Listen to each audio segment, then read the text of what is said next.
Olá, graça e paz. Vamos continuar estudando as 7 igrejas do Apocalipse. Como nós já demos a introdução, foram 7 cartas que Jesus comissionou João, o discípulo João, o apóstolo João, a escrever para aquelas 7 igrejas da Ásia. Cada carta, então, tem uma mensagem específica e tem uma estrutura bem parecida uma com a outra. Algumas partes uma tem, a outra não tem. E nós vamos descobrir, então, ao longo desse estudo das 7 cartas, quais as diferenças entre essas cartas.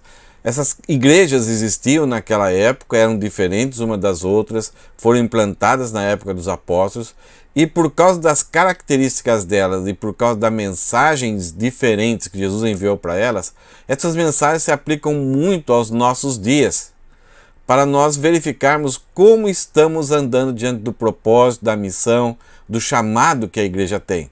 Hoje nós vamos estudar a carta de Pérgamo, que Jesus mandou João enviar a carta de Pérgamo. Já estudamos a carta de Éfeso, a de Esmirna, então hoje será a terceira carta que estudaremos. Pérgamo era uma cidade, então era a capital da província romana na Ásia, então era muito importante. Toda aquela região, ali estava a capital do Império Romano nessa região. E tinha uma importância muito grande administrativa. Tudo aquilo que precisava se resolver com referência ao Império Romano, a leis, processos, cidadania, era resolvida nessa cidade porque Roma estava muito distante. Era uma cidade caracterizada por edifícios belos, grandes, bonitos, importantes. E um desses edifícios era a Biblioteca de Pérgamo. A própria palavra Pérgamo foi derivada da palavra pergaminho. Então, naquela época, por causa de uma planta lá no Rio Nilo, era feito umas certas folhas aonde se era escritas documentos. Essas folhas eram frágeis, então depois de um tempo elas foram substituídas por algo mais estável. Mas essa era a beleza, tudo que era registrado naquela época, desde os egípcios, era usado o pergaminho. E ali na cidade de Pérgamo existia uma grande biblioteca que tinha 200.000 pergaminhos. Ela só perdia para a cidade de Alexandria, onde existia muito mais pergaminho. Então, a importância da cidade, além de ser uma importante cidade administrativa, também tinha uma rica cultura e um lugar que armazenava muitos documentos e história da humanidade. Tinha ali naquela cidade o altar de Zeus, um deus grego. Então, constantemente se via ao longe a fumaça desse sacrifício e as pessoas eram obrigadas a sacrificar. Apesar do Império Grego ser conquistado pelo Império Romano, a cultura grega permaneceu, a religiosidade grega permaneceu. E, num certo sentido, os deuses gregos eles foram assimilados pelos deuses romanos. Então, muitas vezes, o deus no panteão grego tem um nome e o mesmo Deus tem um outro nome no panteão romano. Então, era muito importante na área administrativa e era muito importante na religiosidade, na figura, na filosofia grega religiosa. Então tinha o altar de Zeus, tinha essa biblioteca, tinha um templo a Roma e Augusto o imperador. Então ali se praticava o culto ao imperador. Pelo menos uma vez por ano, cada cidadão tinha que ir ali e oferecer o seu sacrifício. Então era uma obrigação, todos deveriam cultuar ao imperador. E era um templo de um tal de Deus chamado Asclepio, até difícil dizer esse nome. Ele também é chamado de Esculápio e é o deus da medicina, o deus da cura, num certo sentido. Todos os médicos eles eram chamados de Esculápio e no início, e principalmente nessa época aqui, o que mais dominava era o misticismo, era um pouco da feitiçaria, do engano.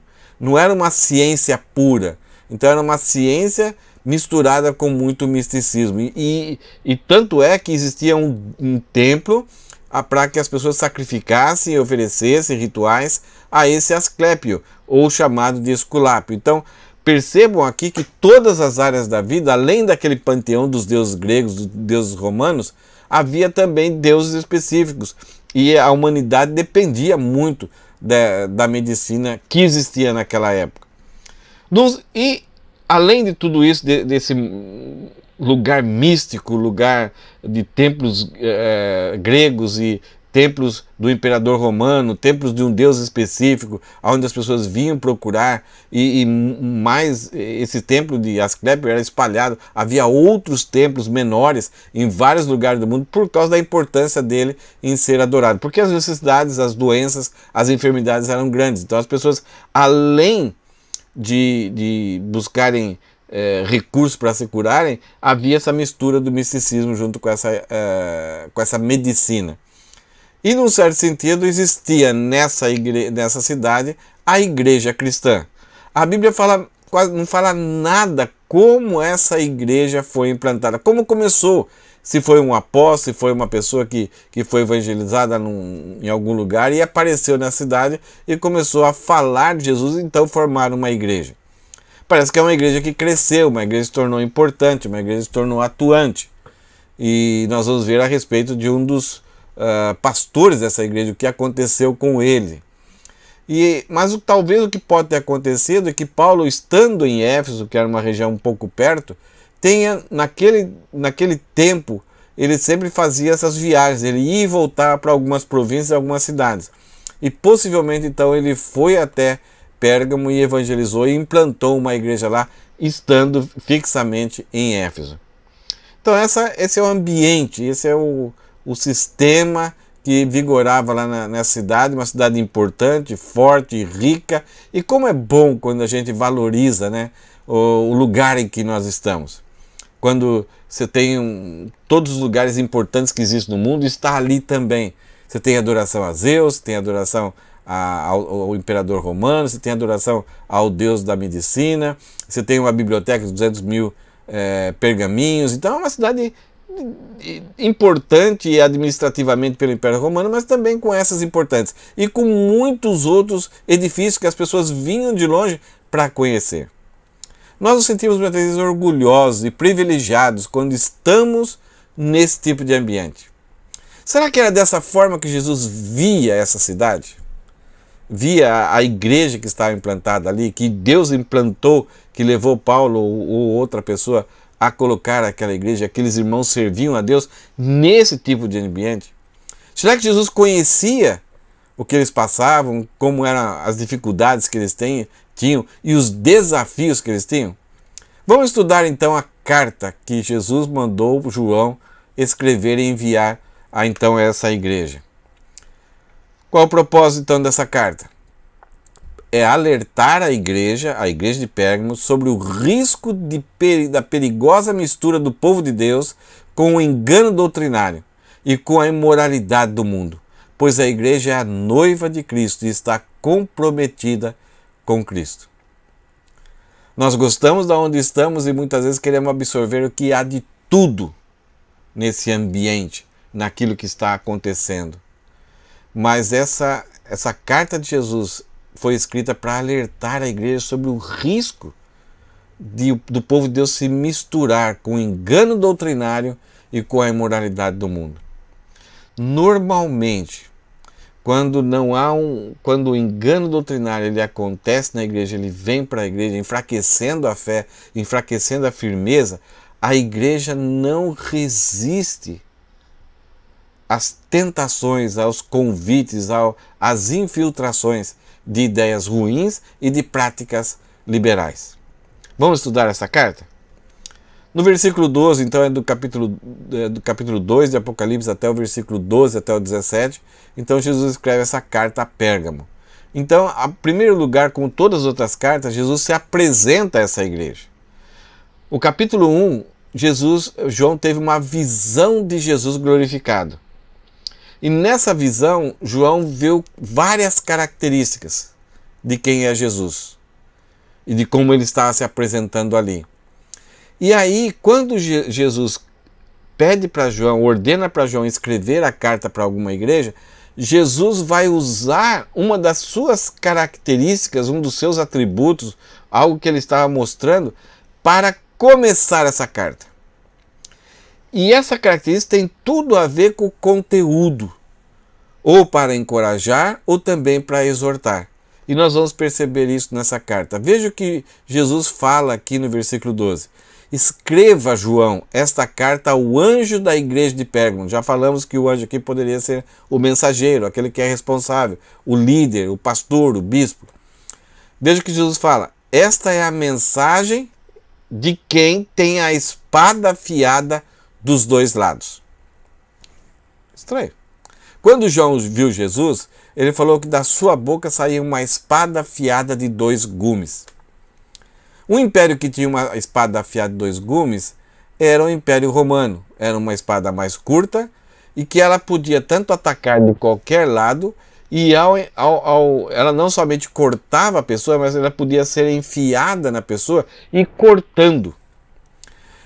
A palavra de Deus compara então a palavra de Cristo, a palavra Bíblia compara então a palavra de Deus, que é a própria Bíblia, com uma espada de 2 gumes, que penetra juntas e medulas. Isto é, aquilo que estabelece a respeito de quem Deus é, quem o homem é, o que Deus fez em favor do homem e o que acontecerá na consumação. Então a ideia aqui é que a espada ela traz a verdade, ela separa aquilo que é erro e verdade. Ela distingue, algumas coisas que estão tão emboladas, juntas e medulas estão tão misturadas, a palavra de Deus vem e distingue. Uma das coisas que nós vemos na palavra de Deus é que Lucas escreve, Paulo pregando, falando que não há um outro Salvador a não ser o próprio Jesus. Não há um mediador dado entre os homens que não seja o próprio Jesus. Isso é algo que a palavra de Deus define, distingue. Porque nós temos a ideia de que nós seremos salvos pelas nossas obras, por seguirmos alguma religião, por participarmos de alguma igreja. Mas a Bíblia fala que a salvação é somente pela graça, mediante a fé, na pessoa de Jesus Cristo. Ninguém pode ser salvo. Então a palavra de Deus, ela define, ela tira aquilo que não é verdade. Ela corta. Então, na boca de Jesus Cristo estão as verdades a respeito do mundo, do próprio Deus, do próprio Jesus, do próprio homem, do pecado, do destino do homem e do nosso futuro com Deus. De todos os homens, ou com Deus, ou condenados eternamente. Nós podemos discordar. Nós podemos não concordar e termos outras propostas. Mas o próprio Jesus Cristo fala, eu sou o caminho, a verdade e a vida. Então, quando Jesus começa essa carta dizendo que tem a espada afiada dos dois lados, isso é, ele tem a verdade em sua boca, ele tem aquilo que separa aquilo que é verdade e que é o erro. E essa é uma grande dificuldade que nós temos como igreja. Porque constantemente temos convidados, temos convites para mudarmos o nosso comportamento ou não enxergamos o que está sendo mudado e somos levados a ter uma vida que muitas vezes a própria palavra de Deus, se for para a palavra de Deus, ela vai falar, corta, tira fora. Isso não pertence à comunhão com Deus. Então, em primeiro lugar, Jesus fala assim, eu tenho a verdade, eu tenho a palavra, sou eu que tenho as definições do que é certo e o que é errado. Jesus começa então falando a respeito de um elogio sobre essa igreja de Pérgamo. Ele fala, conheço o lugar onde vive. 2 vezes vai aparecer essa palavra lugar. Veja lá no final do versículo, está novamente a palavra lugar. Então, o ambiente é o sistema em que você vive. E a palavra conheço aqui não é somente que ele ouviu falar, alguém trouxe o recado, mas é a palavra que tem a ver também a respeito de um conhecimento visível, isso é, ele vê, ele sabe por aquilo que ele está vendo. Então traz a ideia para Jesus de que ele é um soberano, ele é onisciente e não somente de receber recado, mas ele está contemplando, ele sabe todos os detalhes. Não somente as coisas visíveis, mas as coisas invisíveis, aquilo que está no coração e as motivações.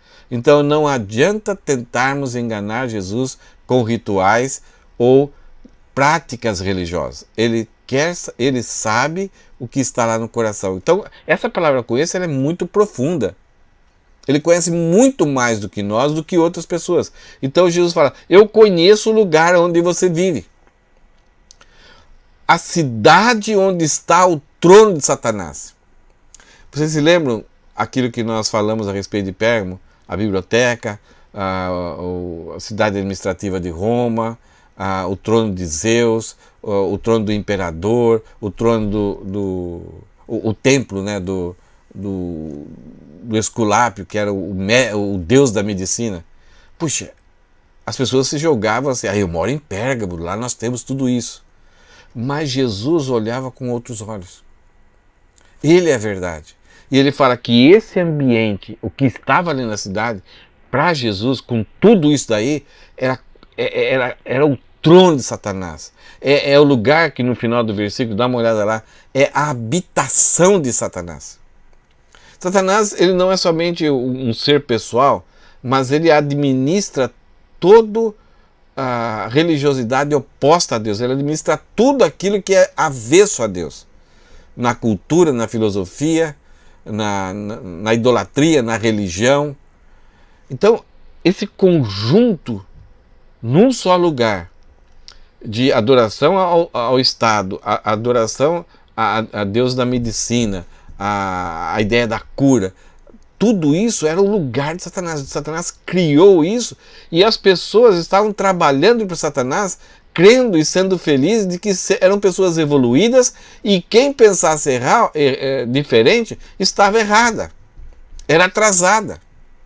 E essa é uma das acusações que se fazia contra a igreja. Falava que a igreja não era moderna, que a igreja não era atualizada, ela ainda adorava, ela ainda pensava em algo muito antigo, atrasado. E esse tal de Antipas, um dos bispos da igreja, um dos pastores da igreja, quando foi questionado para que ele adorasse a esses deuses, a Roma, ao deus grego, ao deus da cura, ele não aceitou. E essa foi a acusação, isto é, você não é moderno, você não é avançado, você ainda está mantendo uma religiosidade antiga, atrasada. Olha só, vamos ler de novo o versículo. Conheça o lugar onde você vive, a cidade onde está o trono de Satanás. Essa é a apreciação de Jesus. Ainda assim, você permanece leal ao meu nome. Recusou-se a negar sua fé em mim, até mesmo quando Antipas, minha testemunha fiel, foi morto onde vocês vivem, o lugar de habitação de Satanás. Que elogio legal que Jesus Cristo faz com essa igreja. Apesar deles viverem nesse ambiente tão opressor, tão influenciador para que você adorasse tudo isso, fosse moderno, quando um dos líderes da igreja foi imposto para ele que adorasse esses ídolos, esse líder não quis e ele foi morto por um imperador da época e colocaram ele dentro de um boi de metal, colocaram Antipas dentro e colocaram fogo, fecharam esse boi de metal e colocaram fogo até que Tertuliano morresse. Esse animal ficou, esse objeto, né, que construído de metal, que na aparência de um boi, ele, por causa do fogo, ele ficou vermelho, em brasa viva. E aí Antipas foi morto. Nesse momento, qual era a intenção da liderança de Roma, desses outros deuses, desses outros líderes dessa religião? Era matar, fazer com que Antipas negasse, e os seus seguidores e a igreja, então, naturalmente ia negar. E Antipas não negou. E mesmo Antipas morrendo, Jesus fala que aquela igreja permaneceu leal ao nome de Jesus. Não se sujeitou, mesmo com a morte de alguém. Puxa, que tinha de mais? Tadinho, desperdiçou a sua vida, era só negar que Jesus é uma religião, mas quem é mais importante é Zeus, é o imperador, é o Esculápio. Mas nem Antipas e nem a igreja negou o nome de Jesus. Permaneceram fiel a Jesus. Jesus elogia eles.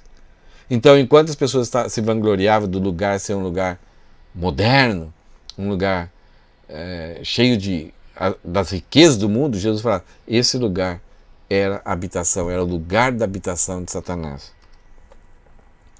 Um outro erro, o primeiro erro que Jesus vai falar dessa igreja, Jesus fala, apesar de eu estar te elogiando, porque vocês manteram-se fiéis, eu, contudo, embora eu tenho contra você, a igreja, algumas queixas. Duas queixas. Primeiro, você tolera em seu meio pessoas cujo ensino é semelhante ao de Balaão, que mostrou a Balaque como fazer o povo de Israel tropeçar. Ele os instigou a comer alimentos oferecidos a ídolos e a praticar imoralidade sexual. No Antigo Testamento, um rei chamado Balaque, que não era da nação de Israel, queria então derrotar a nação de Israel. E Balaão tinha alguns dons, tinha algumas capacidades assim. Então Balaque contratou por dinheiro, pagou a Balaão, para Balaão amaldiçoar a nação de Israel. Balaão sabia que isso era quase impossível, não daria certo, porque Israel era o povo de Deus, era protegido por Deus. Mas o dinheiro falou mais alto. Então ele foi e tentou amaldiçoar a nação de Israel. Só que, quando ele ia tentar pronunciar uma palavra de maldição, essa palavra saía como bênção. Ele pensava na sua mente, imaginava, proferia palavras, feitiços, palavras que na cabeça dele eram mágicas, mas ao sair, a sua boca pronunciava palavras de bênçãos.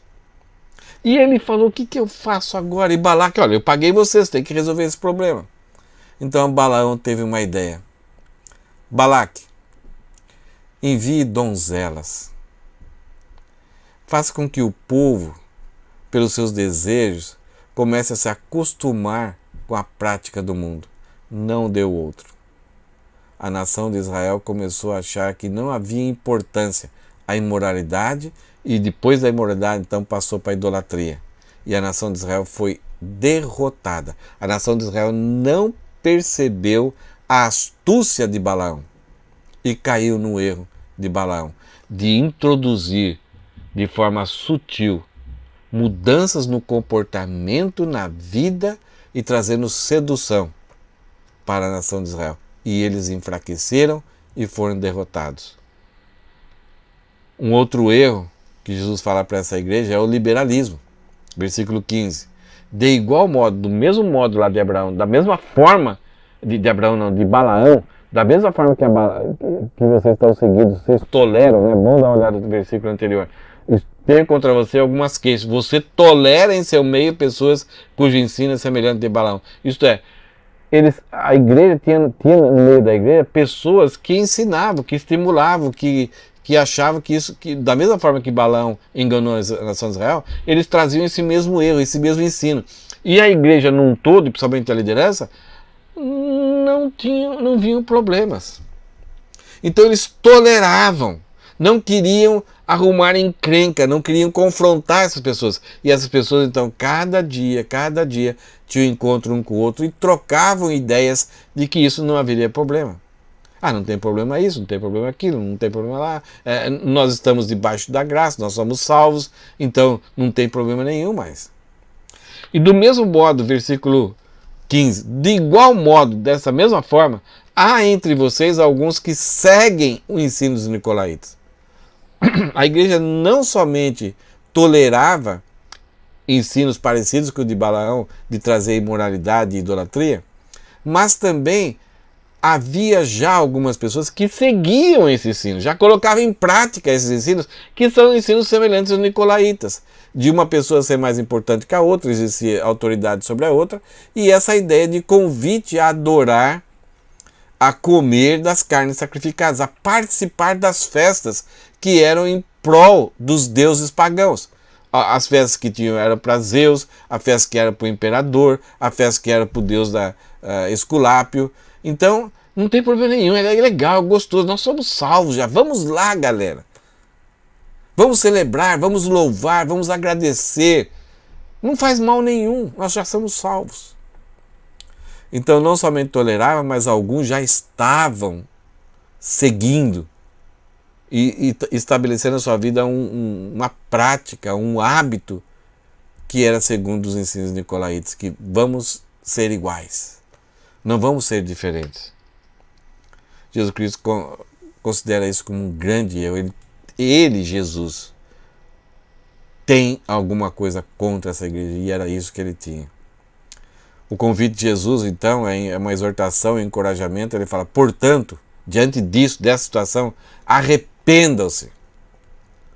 Mudem a mente de vocês, passem a pensar corretamente, passem a pensar quem vocês são, passem a pensar quem eu sou, o que é a igreja. Para que vocês estão salvos e permanecem na terra? Então arrependam-se, mudem. Não é simplesmente sentir tristeza, chorar. Não, é mude o comportamento. Algumas vezes nós sentimos tristezas porque fizemos alguma coisa errada e fomos descobertos. Mas nós não pensamos diferente, até começamos a nos defender. Não, mas eu não fiz isso errado. Não, Jesus Cristo quer: pensem igual a mim, mudem a forma de pensar e tenham um sentimento e pratiquem aquilo que é certo. Porque Jesus Cristo faz uma ameaça: ou, se vocês não se arrependerem, ou virei subitamente até você e lutarei contra eles. Isso é, o papel da igreja era manter a pureza. Mas Jesus está falando: eu vou precisar vir aqui e remover ele do meio de vocês. Vocês não estão cumprindo esse papel. Vocês não estão interessados nesse papel. E o perigo é que, se seguir assim, as pessoas da igreja vão se tornar também como eles.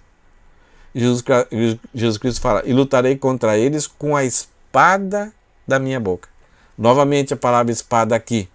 Isto é, Jesus Cristo, ele sempre vai julgar e condenar segundo a sua palavra.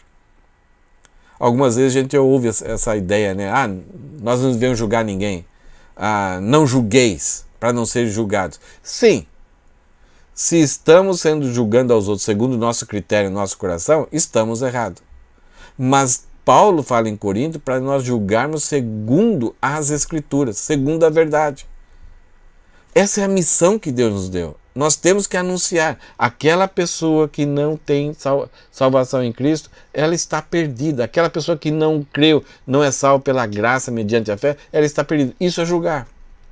Nós temos que avaliar se a pessoa está praticando algum pecado, ela pode ser até salva, mas ela vai ser disciplinada. E ela deve ser disciplinada, ela deve ser confrontada. Como que eu faço isso? Julgando não segundo minha mente e meu coração, mas segundo as Escrituras. Não segundo os meus achômetros, os meus sentimentos, mas segundo aquilo que a palavra de Deus fala. E o próprio Jesus fala aqui: e lutarei contra eles com a espada da minha boca. Jesus Cristo já deixou registrado as Escrituras, e é segundo as Escrituras que ele vai julgar o mundo.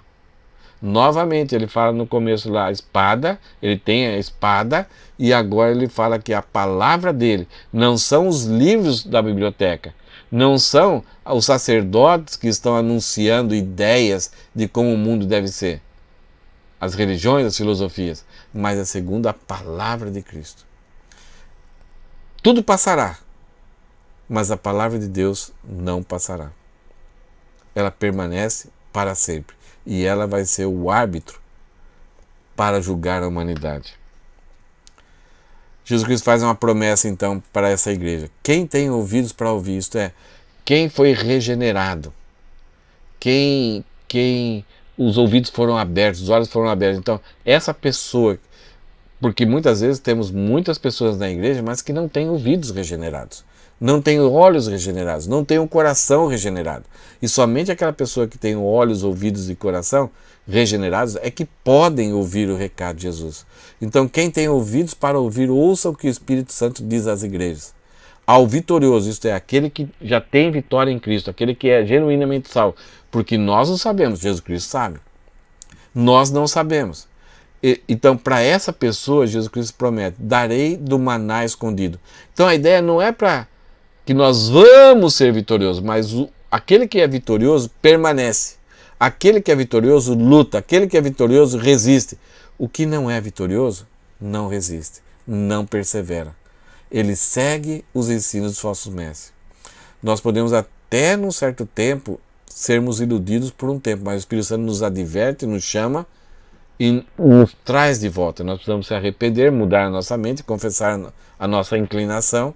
E aí, por quê? Nós somos vitoriosos já em Cristo. Então, para essas pessoas, Jesus Cristo dará algo muito melhor que aqueles banquetes que eram oferecidos nas festas dos deuses. Então, tem algo reservado para nós, que é um banquete que vem do céu, que está preparado no céu, que quando nós olharmos, que quando nós provarmos, quando nós comermos, nós sentiremos vergonha daquilo que foi o nosso apetite, daquilo que foi as nossas preferências. Jesus Cristo fala: eu não estou chamando vocês para uma vida miserável, não, pelo contrário, eu quero que vocês deixem de comer o lixo, de comer a futilidade, de comer a miséria, para esperar aquilo que é eterno, aquilo que é saboroso, aquilo que é um grande banquete. Então eu darei o maná escondido, isto é, aquilo que somente aqueles que são vitoriosos em Cristo poderão desfrutar. Isto é, está em algum lugar que o acesso só é permitido para aqueles que estão em Cristo. Então não é algo que está disponível para qualquer pessoa, não, somente para aquele que tem a fé em Cristo. E também para essas pessoas, Jesus Cristo fala assim, os vitoriosos, Jesus Cristo fala assim: também lhe darei uma pedra branca e nela estará gravado um nome novo que ninguém conhece, a não ser aquele que a recebe. Então no tribunal, muitas vezes, essa pedra branca servia para dizer se a pessoa era culpada, e no caso de branca seria inocente. Mas também era usada para alguns eventos como um ticket, uma pedra de acesso. Então somente aquela pessoa que tinha aquilo lá gravado o nome de uma certa forma, que recebeu aquilo, ela tinha acesso, ela podia entrar, era a entrada para esse lugar. Essa pedra que Jesus Cristo está falando para nós, é entrada, e comer esse maná escondido, ela tem o nome de Jesus. Então somente aquele que tem o nome de Jesus na sua vida, e Ele é Senhor, Ele é Salvador, é que pode ter acesso. E ele fala aqui, né? Também lhe darei uma pedra branca e nela estará gravado um novo nome que ninguém conhece. Se Jesus Cristo, o Espírito Santo, não revelar Jesus para as pessoas nunca vão conhecer. A ideia, novamente aqui, conhecer não é somente saber. O mundo, muitas pessoas sabem a respeito de Jesus, mas conhecer aqui é ter plenamente intimidade, é ter visto, é andar junto. E ele fala assim: esse nome ninguém conhece, a não ser aquele que o recebe. Jesus Cristo deu uma pedra branca, então nós somos justificados, nós somos aprovados, temos o direito de ir para um banquete junto com Ele, e somente nós que somos salvos, somente aquele que é salvo, aquele que recebe essa justificação, esse ato de sermos novamente inocentes, é que nós então conhecemos a Jesus. Pessoas podem saber a respeito de Jesus, mas somente aquele que foi justificado o conhece, entende Ele como Senhor e Salvador. Enquanto as lideranças de Pérgamo rejeitavam e perseguiam e matavam, no caso dos líderes aí, a igreja, aqueles fiéis, aqueles vitoriosos, conheciam plenamente, tinham intimidade e sabiam que iam estar para sempre. E por causa de Jesus Cristo poderiam ter entrada no céu, na presença de Deus. Uma aplicação para nós entendermos essa mensagem de hoje, esse recado de Jesus, é: sempre que a igreja se mistura com o mundo e adota o seu estilo de vida, o estilo de vida do mundo, para tentar ser moderno, entendendo que talvez não tem problema nenhum, toda vez que a igreja se mistura com o mundo e adota o seu estilo de vida, ela perde o seu poder e a sua influência. Não existe razão mais dela existir naquele local. Por isso, como igreja, nós temos que zelar, buscar manter a santidade e não tolerar a entrada de influências que nos levam a sermos iguais ao mundo e desfrutarmos dos banquetes de lixo que o mundo oferece. Que Deus te abençoe, que essa mensagem possa ter falado ao seu coração e, como igreja, nós possamos ajudar uns aos outros a mantermos unidos, fiéis e aguardando o grande banquete. E já temos essa pedrinha que está escrito Jesus, e com ele nós tivemos, aqueles que são salvos, tivemos acesso a Deus. Se você ainda não tem certeza que tem essa pedrinha, é um momento de você crer em Jesus. É um momento de entender que todas as propostas do mundo podem ser bonitas, ricas, luxuosas, famosas, mas somente Jesus, na sua simplicidade, por causa dos méritos dele, nos dá a pedra que nos garante o acesso até Deus. Que Deus te abençoe, que Deus fale no seu coração e que você tome uma decisão correta. Amém? Vamos orar? Senhor Jesus, nós te agradecemos por essa exortação a essa igreja, para nós nos mantermos santos e irrepreensíveis até a tua chegada. Trabalhe no coração daqueles que ainda não entendem, que são seduzidos por essa influência. E também como igreja, que nós não possamos tolerar qualquer ensino errado que vai trazer liberalismo, que vai trazer imoralidade para o nosso meio. Em nome de Jesus que oramos, Senhor. Amém. Que Deus te abençoe e até um próximo encontro.